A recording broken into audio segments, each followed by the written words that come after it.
नाज़रीन, 7 दिसंबर 2016 पाकिस्तान के नॉर्दर्न इलाकों में सर्दी पूरी शिद्दत के साथ दस्तक दे चुकी थी। चित्राल, जो अपने खूबसूरत और ऊंचे पहाड़ों की वजह से जाना जाता है, उस दिन एक आम सी दोपहर का मंजर पेश कर रहा था। लेकिन किसको मालूम था कि ये सर्दी भरी दोपहर पाकिस्तान की एविएशन हिस्ट्री को हमेशा हमेशा के लिए बदलने जा रही है। आपको बताता चलूं कि चित्राल पाकिस्तान का वो रिमोट एरिया है जहां तक जाने के लिए 1970s तक कोई रोड नेटवर्क ही नहीं था। लोग पाकिस्तान के दूसरे हिस्सों तक पहुंचने के लिए पहले अफगानिस्तान जाते और फिर वहां से पाकिस्तान में एंटर होते। चित्राल को पाकिस्तान से कनेक्ट करने वाला पहला रोड, जिसे लोअरी पास कहते हैं, 1970s में बना तो सही, लेकिन ये सिर्फ सीजनल रूट था, यानी सिर्फ गर्मियों के मौसम में इस पास को इस्तेमाल किया जा सकता था। दूसरा और सबसे रिलायबल ऑप्शन था चित्राल एयरपोर्ट से फ्लाइट लेकर सीधा इस्लामाबाद पहुंचना। 2000 में लोअरी टनल, जो पाकिस्तान का सबसे लंबा टनल है, उसकी कंस्ट्रक्शन के बाद यहाँ तक रसाई आसान तो हुई, लेकिन 12 से 14 घंटों के सफर को बाईपास करने के लिए कई लोग फिर भी बाय एयर जाना ही पसंद करते।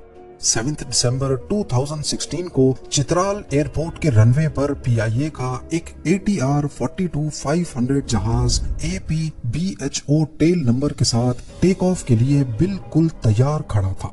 इस जहाज को PK661 फ्लाइट नंबर के साथ चित्राल से इस्लामाबाद तक जाना था। जैसा कि आप देख सकते हैं, ये एक छोटा ट्विन इंजन जहाज है जिसमें उस वक्त टोटल 47 लोग सवार थे। पैसेंजर्स की लिस्ट में एक शख्स ऐसा था जिस पर पूरे मुल्क की नजरें रहती थी, जुनैद जमशेद। वो शख्स जो कभी पाकिस्तान का पॉप आइकन था और फिर सब कुछ छोड़ छाड़ कर तबलीग की राह पर निकल पड़ा। वो अपनी बीवी के साथ चित्राल के एक तबलीगी दौरे पर थे और आज वापसी के लिए इस बदकिस्मत जहाज में सवार हुए।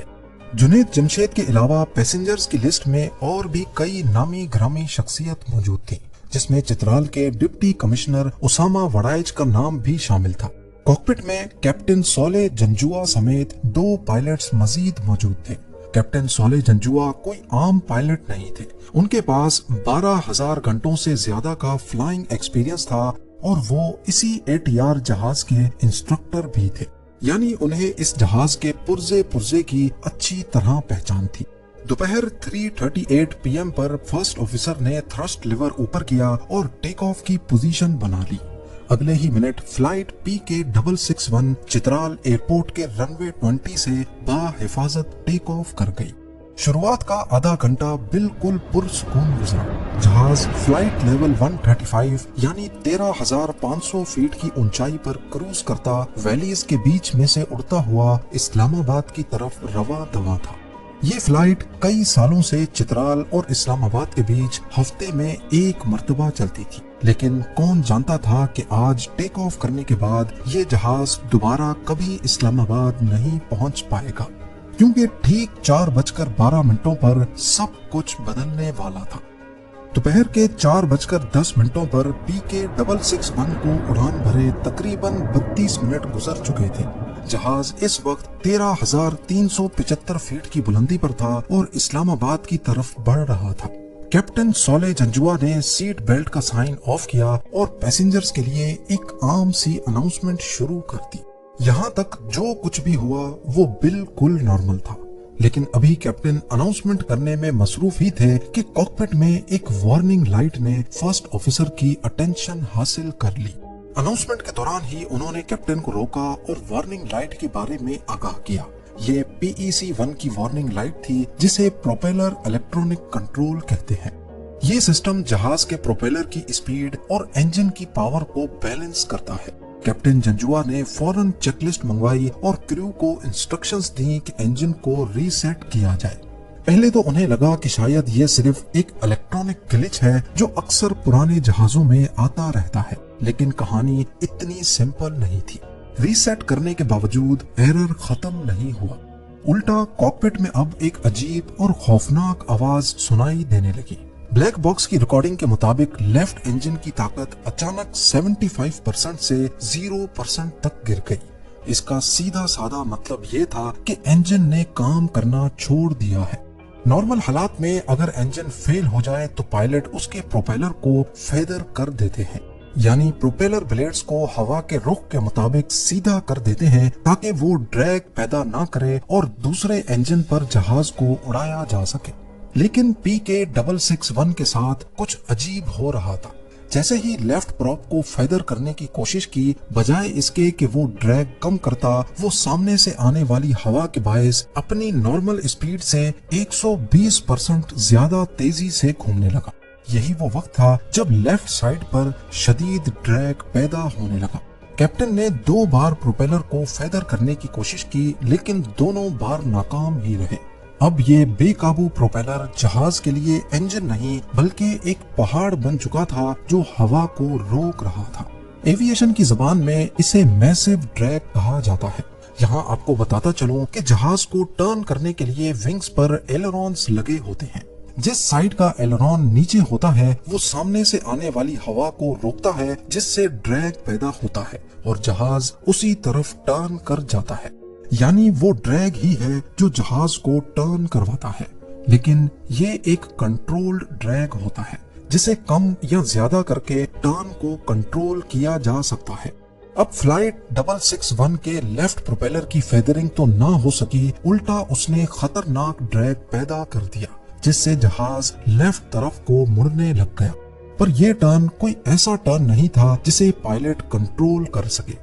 कैप्टन जंजुआ ने इस लेफ्ट टर्न को काउंटर करने के लिए राइट एलेरॉन को पूरा एंगेज कर दिया, यानी स्टीयरिंग योक को पूरा राइट साइड पर मोड़ दिया। लेकिन उनकी ये कोशिश भी किसी काम नहीं आई, क्योंकि लेफ्ट साइड का ड्रैग अभी भी ज्यादा था जो जहाज को लगातार लेफ्ट तरफ मुड़ने पर मजबूर कर रहा था। अब आप इमेजिन करें दोनों साइड्स पे ब्रेक्स लगी हों और इंजन सिर्फ एक ही चल रहा हो। इसके चलते जहाज की एयर स्पीड तेजी से कम होने लगी और वो जल्द ही अपनी स्टॉल स्पीड के करीब पहुंच गया। स्टॉल स्पीड उस कम से कम स्पीड को कहते हैं जिस पर जहाज सीधा रह सकता है। इस स्पीड से अगर थोड़ी भी स्पीड कम हुई तो विंग्स लिफ्ट प्रोड्यूस नहीं कर सकते और ना चाहते हुए भी जहाज नोज डाइव करने लगता है। कैप्टन जंजुआ ने स्टॉल स्पीड पर पहुंचने के डर से राइट इंजन को फुल पावर पे रख दिया। इससे जहाज की स्पीड थोड़ी बढ़ी तो सही, लेकिन लेफ्ट टर्न वाला मसला फिर भी हल नहीं हुआ। इसके बाद अचानक कुछ ऐसा हुआ जिसने पायलट्स को हैरान कर दिया। लेफ्ट प्रोपेलर जो 120% तेज रफ्तार से घूम रहा था, अचानक नॉर्मल हो गया और ड्रैग फौरन खत्म हो गया। और क्योंकि पायलट ने इसको काउंटर करने के लिए राइट टर्न लगाया हुआ था, ड्रैग खत्म होते ही जहाज अचानक राइट साइड पे तेजी से मुड़कर बैरल रोल में चला गया। ये टर्न इतना शदीद था कि राइट विंग जमीन के 90 डिग्रीज तक पहुंच गया, जिसको सीधा करने में पायलट को 24 सेकंड लग गए।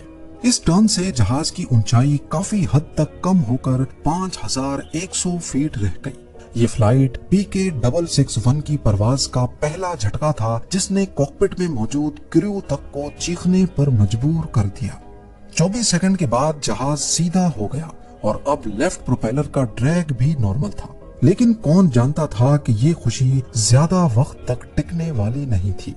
बैरल रोल के बाद कॉकपिट वॉइस रिकॉर्डर में क्रू मेंबर्स की आवाजों में शदीद खौफ महसूस किया गया। वो ट्रॉमा में थे और उनकी बातों में कोई तरतीब नहीं थी। अभी वो कुछ संभले ही थे कि लेफ्ट प्रोपेलर ब्लेड ने दोबारा से ड्रैग पैदा करना शुरू कर दिया। लेकिन अब की बार जहाज का एल्टीट्यूड भी काफी कम बचा था और स्पीड भी काफी कम। शायद इस वक्त क्रू को पता लग चुका था कि वो इस्लामाबाद एयरपोर्ट तक नहीं पहुंच पाएंगे। उन्होंने फौरन इस्लामाबाद कंट्रोलर से राब्ता करके मेडे कॉल्स भेजना शुरू कर दी।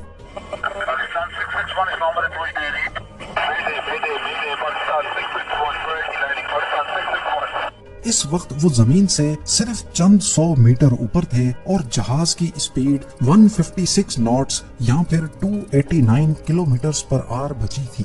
और इन तमाम खतरों के साथ साथ उनके सामने एक ऊंचा पहाड़ था। कैप्टन जंजुआ ने लेफ्ट टर्न को काउंटर करने के लिए दोबारा से राइट टर्न किया, लेकिन इससे न सिर्फ स्पीड मजीद कम हो गई बल्कि जहाज का एल्टीट्यूड भी। इतने में टॉज यानी terrain awareness and warning system के अलार्म्स बजना शुरू हो गए। पायलट ने आखिरी हद तक जहाज को पहाड़ से बचाने की कोशिश की, लेकिन इससे जहाज की स्पीड स्टॉल स्पीड से भी कम हो गई।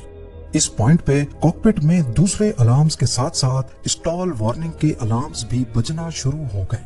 ये एक ऐसी कंडीशन होती है जिसमें पायलट के हाथ में कंट्रोल होते हुए भी काम नहीं करते, क्योंकि विंग्स लिफ्ट प्रोड्यूस नहीं करते और पायलट के तमाम इनपुट्स बेकार हो जाते हैं।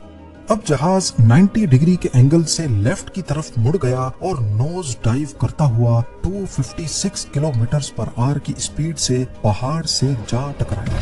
4:15 पे हवेलियां के करीब पहाड़ों पर आग के शोले देखे गए और जहाज का जलता हुआ मलबा 2 किलोमीटर दूर तक बिखर गया। इस हादसे में तमाम 47 पैसेंजर्स और क्रू जान की बाजी हार गए।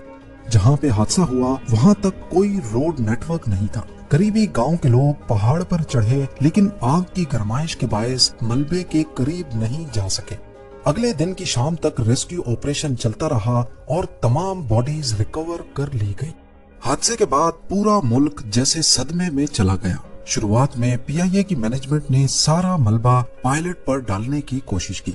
कहा गया कि जहाज बिल्कुल ठीक था, पर शायद कैप्टन सोले जंजुआ से कोई गलती हुई है।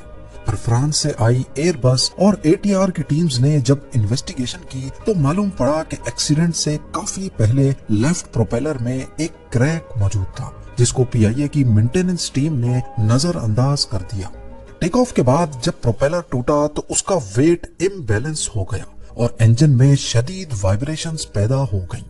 इन वाइब्रेशंस की वजह से इंजन के अंदर मौजूद एक सील टूट गई और मेटल के छोटे छोटे टुकड़े इंजन के ऑयल सिस्टम में शामिल हो गए। इन टुकड़ों ने जाकर ओवर स्पीड गवर्नर को जैम किया, जो प्रोपेलर की स्पीड को कंट्रोल करता है।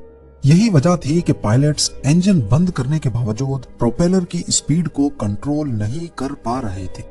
इस हादसे का जिम्मेदार सिर्फ पीआईए नहीं बल्कि सिविल एविएशन अथॉरिटी को भी ठहराया गया, जिनकी कमजोर निगरानी की वजह से ये खराब प्रोपेलर वाला जहाज हवा में भेजा गया, जो उड़ान भरने के भी काबिल नहीं था।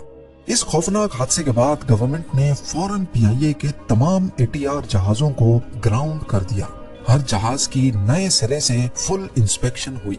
अगले कई महीनों तक ये जहाज ग्राउंड रहे, जब तक फ्रांस से आए एक्सपर्ट्स ने उन्हें महफूज करार नहीं दिया।